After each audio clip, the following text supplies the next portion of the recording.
Essentially, most of us are addicts.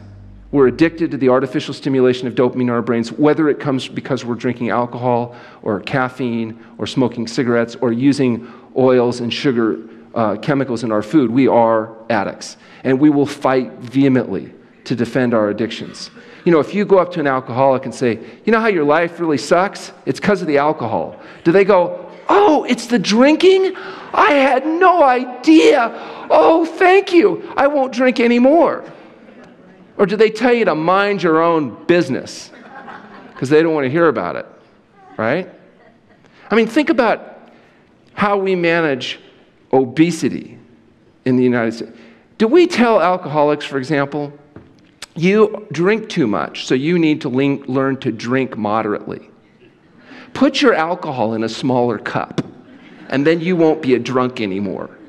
Drink your alcohol with a spoon and split the spoon down between each drink, and then you won't over-drink anymore. Just drink beer and wine and stop with the hard liquor, and then you won't be an alcoholic. Is that what we tell alcoholics, that they need to learn to drink moderately? Why don't we tell alcoholics to drink moderately? Oh, because it doesn't work. That's the problem. It just doesn't work at all. What do we tell obese patients? Oh, you're fat because you eat too much. Eat less. Okay, put your food on a smaller plate. Chop it into little bits and then put your fork down between each bite. You won't be fat anymore. Does that work? No, it doesn't work at all. So why do we keep telling people that? We tell alcoholics what? Stop drinking. You got to come up with a strategy that each and every day gives you the ability to choose to not drink. What do we need to tell fat people if they want to lose weight and keep it off? Stop fooling your brain by eating the chemicals that are leading to your obesity. The oils, the sugars, the processed foods. It's not going to be easy for the alcoholic to quit drinking. It's not easy to lose weight. Now, does that mean nobody could ever have a drink because anybody that has a drink becomes a drunk? No, there are some people that can have a drink and they may not become an alcoholic. But if you're an alcoholic, that's not you. And there are people that can have that piece of chocolate or cocoa bud or cheese thing or whatever and not become fat. But if you're overweight, it's not you.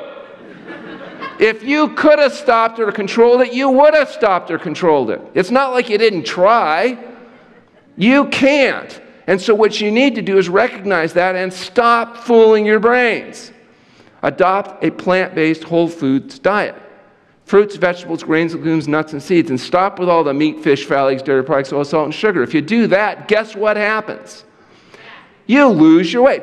Men lose an average of 3 pounds a week. Women lose an average of 2 pounds a week following this diet with moderate exercise. Do men lose 50% more weight because they're better, more disciplined?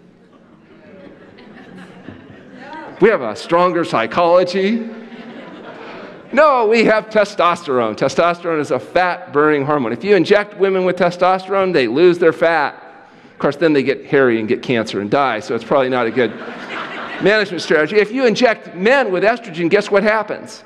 They get fat. They get breasts and hips, and these are biological differences, not psychological differences.